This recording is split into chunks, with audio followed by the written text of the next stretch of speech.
সবাইকে শুভেচ্ছা, স্বাগত সন্ধ্যার মাছরাঙা সংবাদে। আপনাদের সঙ্গে আছে আমি সাবরিনা হাসনাত।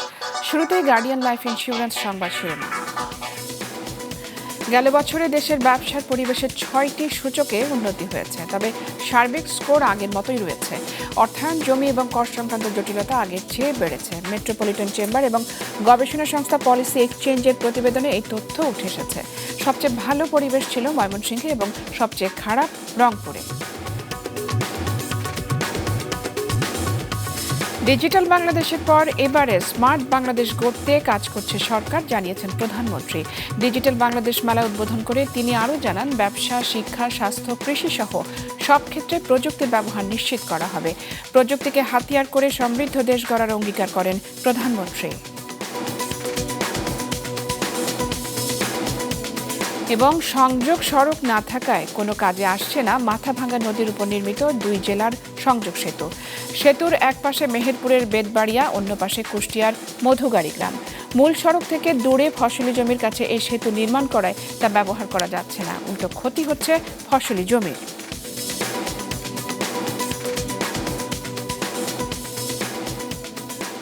এবারে বিস্তারিত।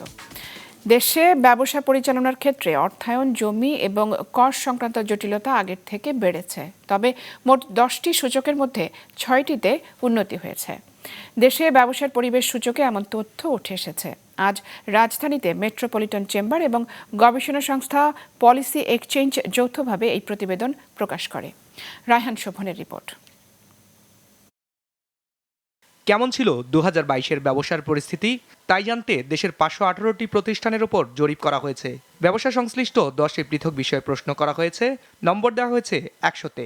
নম্বর যত বেশি, অবস্থা তত ভালো। উদ্যোক্তাদের দেওয়া উত্তরের উপর ভিত্তি করে 2022-এর প্রতিবেদনে মোট গড় স্কোর দাঁড়িয়েছে 61.95, যা 2021 সালে ছিল 61.01। So it's an insignificant improvement. So it is in the second category from the top, which is improving business environment. Progress has been made, but a lot more needs to happen. কিন্তু আদৌ কি দেশের ব্যবসায়িক পরিবেশের উন্নতি হয়েছে? জরিপের 10টি মানদণ্ডের মধ্যে বাংলাদেশ সবচেয়ে বেশি নম্বর পেয়েছে অবকাঠামোতে, 74.49 ভাগ। এরপরেই অবস্থান শ্রমের বিধিবিধান।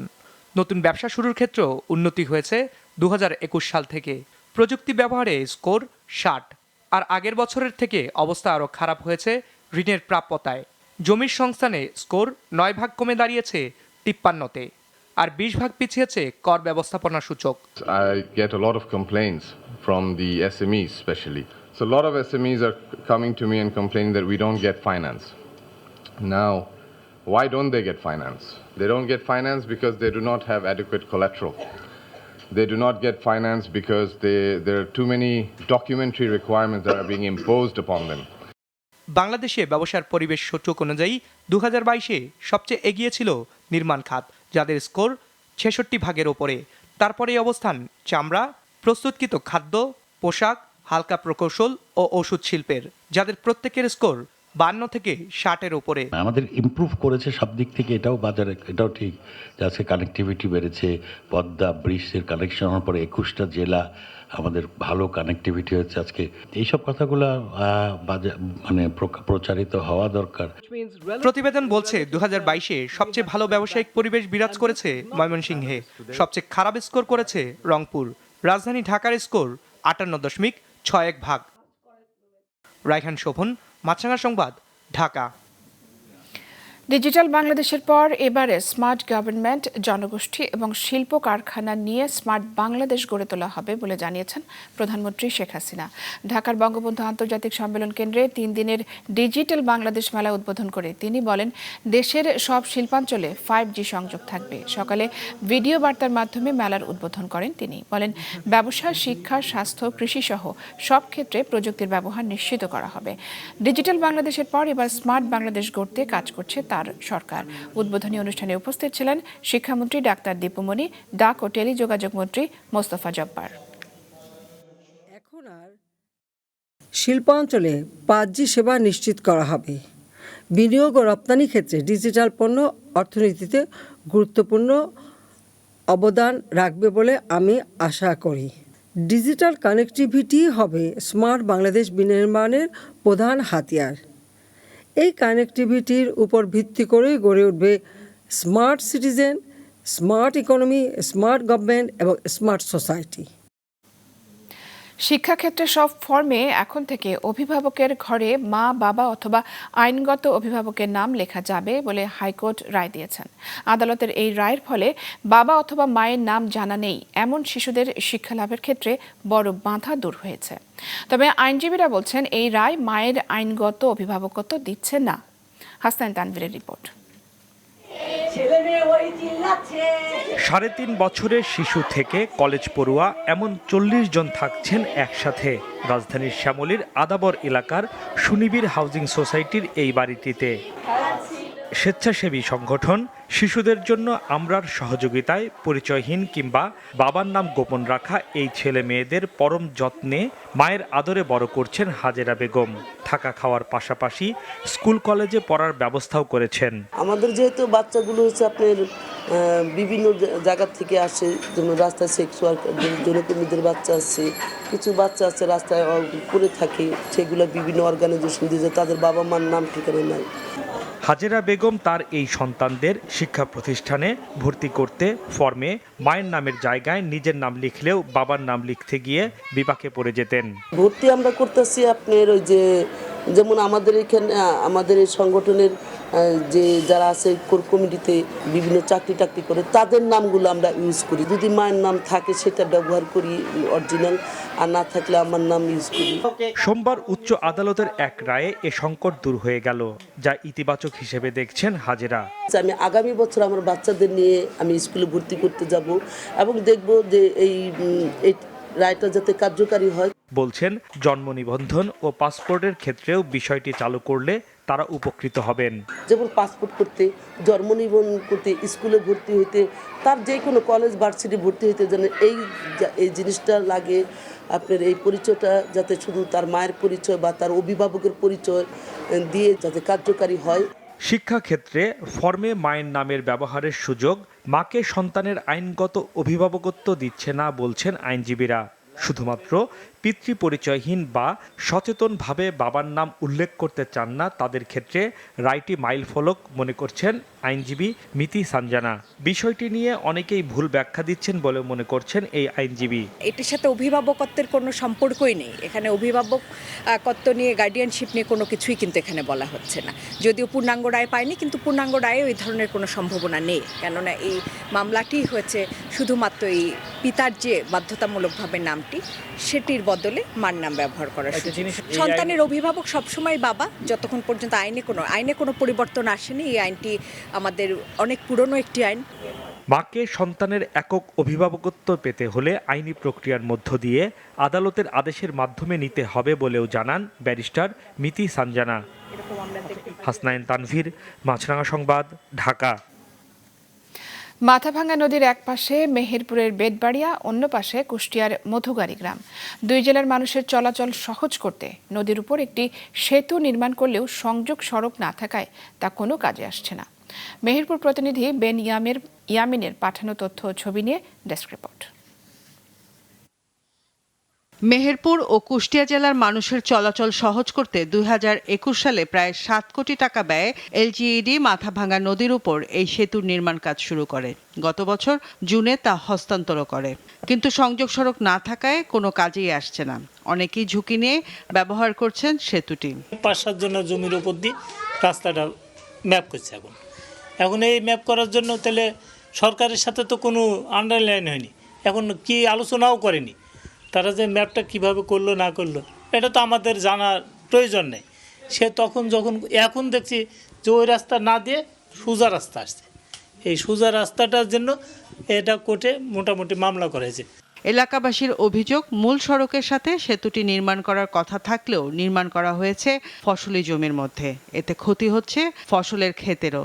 জমির মালিকরা জানান, তাদের জমির উপর দিয়ে সংযোগ সড়ক নির্মাণের প্রস্তুতি নেওয়া হলেও এখনও অধিগ্রহণ করা হয়নি। ঝাল তুলতে যাচ্ছে, কেউ ধান কাটিয়ে নিয়ে আসছে, কেউ ভুট্টা কাটিয়ে নিয়ে আসছে। এই সমস্ত সবজি ফসল যে কোনো খেত আনা তো বিপদ হয়ে গেছে আমাদের। এখন আমাদের এই জনগণের সমস্যা, যাওয়া আসা, নামা ওঠা সব ধরনের সমস্যা। আমাদের সব কিছু সমস্যা হলেও এই ব্রিজটা শেষ না হওয়া পর্যন্ত, এই একটা কথা। তারপরে এই ব্রিজটা শুরু হওয়ার আগে কিন্তু আমাদের একটা নদীতে চর ছিল, এই চরটা উঠে দিয়েছে 2 বছর হলো। এই চরটা উঠে দেওয়ার কারণে আমাদের এই মাঠে যে নদী পাড়ে যে ফসল, আমাদের মরিচ, তুলা, কালাই, তারপরে গরু বাছুর পোষা ইত্যাদি সব গ্রামের জন্য খুব সমস্যার মধ্যে। নকশার বিষয়ে কিছু জানেন না বলে জানান উপজেলা প্রকৌশলী। জমি অধিগ্রহণের জন্য জেলা প্রশাসকের কাছে আবেদন করা হয়েছে বলে জানান তিনি। যারা ব্রিজটা ডিজাইন করছে, ডিজাইন সেকশন আছে, এরাই আসলে সঠিকটা বলতে পারবে। আমাদের প্রকৃত কারণটা আসলে জানা নাই। তো আমরা যেটা মনে করছিলাম যে হয়তো ব্রিজটা হওয়ার সাথে সাথে রাস্তাটা নির্মাণ করা যাবে, কিন্তু আসলে সেটা সম্ভব হচ্ছে না। এই কারণে আমরা সর্বশেষ যে পদ্ধতি জমি অধিগ্রহণ, সেই অধিগ্রহণের দিকে আমরা গেছি। এখন অধিগ্রহণটা আমরা ডিসি মহোদয়ের অফিসে প্রেরণ করেছি। দ্রুত প্রশাসনিক জটিলতা সমাধান করে সেতুটি ব্যবহারের উপযোগী করা হোক, এমনটাই দাবি এলাকাবাসীর। মাছরাঙা, নিউজ ডেস্ক। উৎসব মুখর পরিবেশে দেশের বিভিন্ন শিক্ষা প্রতিষ্ঠান, মন্দির এবং বাসা বাড়িতে উদযাপন করা হচ্ছে সরস্বতী পূজা। বিদ্যা এবং সুরের দেবীর সন্তুষ্টি লাভে আয়োজন করা হয় নানা আচার অনুষ্ঠানের। সকাল থেকে চলে পূজা অর্চনা এবং অঞ্জলি প্রদান। মেধার বিকাশ এবং জ্ঞান লাভের জন্য বিদ্যা দেবীর আশীর্বাদ প্রার্থনা করে শিক্ষার্থীরা। বিভিন্ন মণ্ডপে পূজার আনুষ্ঠানিকতা ছাড়াও হাতে খড়ি, প্রসাদ বিতরণ, সাংস্কৃতিক অনুষ্ঠান, সন্ধ্যা আরতি, আলোকসজ্জা এবং মেলা বসেছে। বিভিন্ন জেলায় পূজার পাশাপাশি আয়োজন করা হয় আলোচনা সভার। প্রতি বছর মাঘ মাসের শুক্লা পঞ্চমী তিথিতে বিদ্যাদেবী সরস্বতীর পূজা অনুষ্ঠিত হয়। দেশের সব নাগরিক এক, এখানে কেউ সংখ্যালঘু নয়। সংবিধানেও এটা নিশ্চিত করা হয়েছে বলেছেন প্রধান বিচারপতি হাসান ফয়েজ সিদ্দিকী।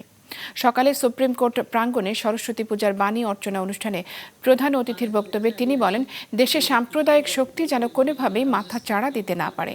দুর্নীতি এবং মানি লন্ডারিংয়ের বিরুদ্ধে শক্ত অবস্থান নিতেও সবার প্রতি আহ্বান জানান প্রধান বিচারপতি। এখানে যারা নিজেদেরকে মাইনরিটি কমিউনিটি ভাবেন, মাইনরিটি মেজরিটি বলে আমাদের কনস্টিটিউশনের শব্দ আমি দেখিনি, আপনারা দেখতে পারেন। যারা দেখেছেন, আমার মনে হয় যে ভুল দেখেছেন। এটা 71 সালের চেতনা না, এটা কনস্টিটিউশনের স্ক্রিপ্ট না। বিএনপির ভেতরে গণতন্ত্রের চর্চা নেই বলে মন্তব্য করে তারা কিভাবে দেশে গণতন্ত্র আনবে তা জানতে চেয়েছেন আওয়ামী লীগের সাধারণ সম্পাদক ওবায়দুল কাদের। রাজধানীতে আওয়ামী লীগের প্রধান কার্যালয়ে আয়োজিত এক সভায় তিনি আরও বলেন, বিএনপি বিদেশিদের কাছে নালিশ করে বাংলাদেশে নাকি গণতন্ত্র নেই। তারা নিজেরাই গণতন্ত্রের চর্চা করে না। 2001 সালে ক্ষমতায় গিয়ে গণতন্ত্রকে ধ্বংসের কিনারায় নিয়ে গিয়েছিল তারা। দেশের সাম্প্রদায়িকতার পৃষ্ঠপোষক, নষ্ট রাজনীতির ধারক ও বাহকদের বিরুদ্ধে প্রতিরোধ গড়ে তুলতে হবে যোগ করেন তিনি। আরও বলেন, আইনের মাধ্যমে নির্বাচন কমিশন গঠিত হয়েছে। প্রধানমন্ত্রী নিজে কাউকে নির্বাচন কমিশনের সদস্য করেননি। মিথ্যাচার করে আর 75 ঘটানোর হুমকি দেয়। এদের আন্দোলনের নামে সহিংসতা, আগুন, সন্ত্রাস এইসব হবে জেনে শুনে আমরা কি চুপচাপ থাকবো? আমরা নির্বাচন পর্যন্ত রাজপথে, মাঠে আছি, থাকবো। সরকারের পদত্যাগ এবং নিরপেক্ষ সরকারের অধীনে নির্বাচন সহ 10 দফা দাবি আদায়ে আগামী সপ্তাহে রাজধানীর 4 স্থান থেকে পদযাত্রা কর্মসূচির ঘোষণা দিয়েছে বিএনপি। নয়াপল্টন অফিসে সংবাদ সম্মেলনে দলের মহাসচিব জানান, ঢাকা মহানগর উত্তর বিএনপি 28শে জানুয়ারি দুপুর 2টায় বাড্ডার সুবাস্তু টাওয়ারের সামনে থেকে মালিবাগ আবুল হোটেল পর্যন্ত পদযাত্রা কর্মসূচি পালন করবে। 31শে জানুয়ারি দুপুর 2টায় পদযাত্রা গাবতলী থেকে মাজার রোড হয়ে মিরপুর 10 নম্বর গোল চত্বরে গিয়ে শেষ হবে। আর ঢাকা মহানগর দক্ষিণ বিএনপি 30শে জানুয়ারি দুপুর 2টায় যাত্রাবাড়ি থেকে শ্যামপুর পর্যন্ত পদযাত্রা করবে। 1 ফেব্রুয়ারি দুপুর 2টায় মুগদা থেকে শুরু হয়ে মালিবাগ গিয়ে শেষ হবে পদযাত্রা। বর্তমানে এই অনির্বাচিত অবৈধ ফ্যাসিস্ট সরকার তার অবৈধ ক্ষমতাকে টিকিয়ে রাখার জন্য তারা সন্ত্রাস এবং রাষ্ট্রযন্ত্রকে ব্যবহার করে তারা গণতন্ত্রের পুনরুদ্ধারে আন্দোলন যারা করছেন তাদেরকে গ্রেফতার, তাদেরকে অত্যাচার, নির্যাতন এবং গুলিবর্ষণের মধ্যে হত্যা করছেন। তারপরেও এই দেশের জনগণের গণতন্ত্রের যে আকাঙ্ক্ষা তাকে দমন করতে না পেরে তারা আরও মরিয়া হয়ে উঠেছে। 1 ফেব্রুয়ারি শুরু হচ্ছে 21শে বইমেলা। প্রস্তুতি চলছে বাংলা একাডেমি এবং সোহরাওয়ার্দী উদ্যানে। কাগজের দাম বৃদ্ধিতে বাড়বে বইয়ের দাম। প্রকাশকরা বলছেন তারা অল্প মুনাফা রেখে বইয়ের দাম নির্ধারণ করছেন এবার।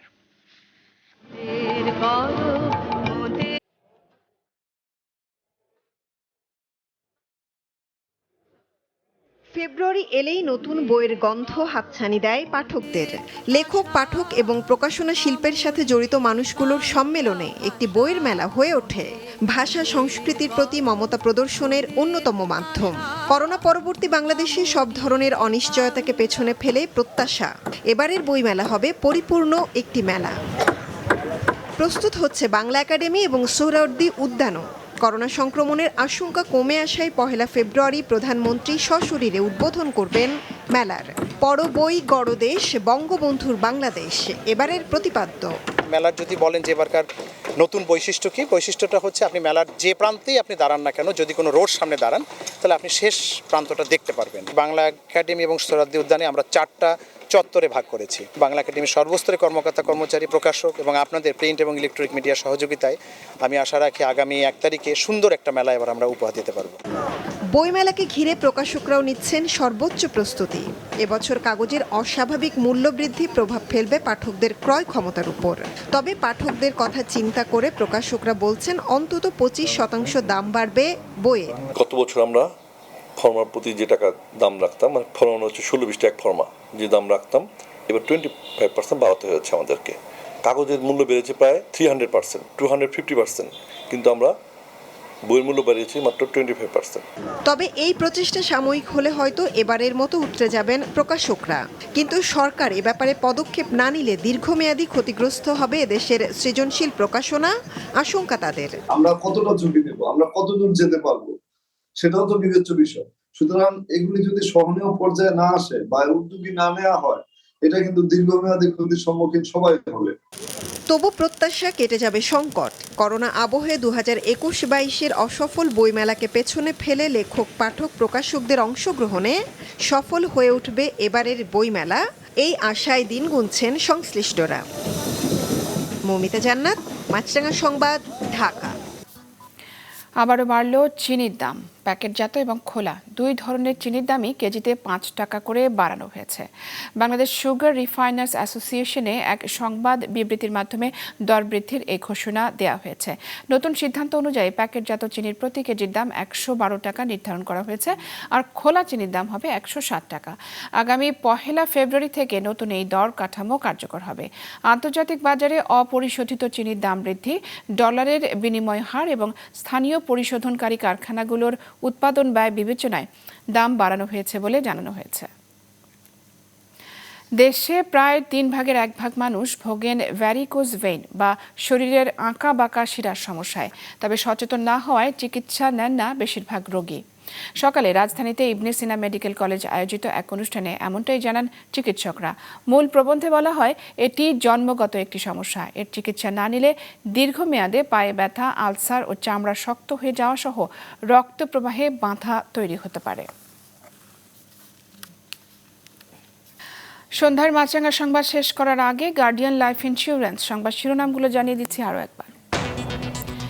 দেশে ব্যবসার পরিবেশে 6 সূচকে উন্নতি হলেও বেড়েছে অর্থায়ন, জমি ও কর সংক্রান্ত জটিলতা, যৌথ জরিপ প্রতিবেদনের তথ্য।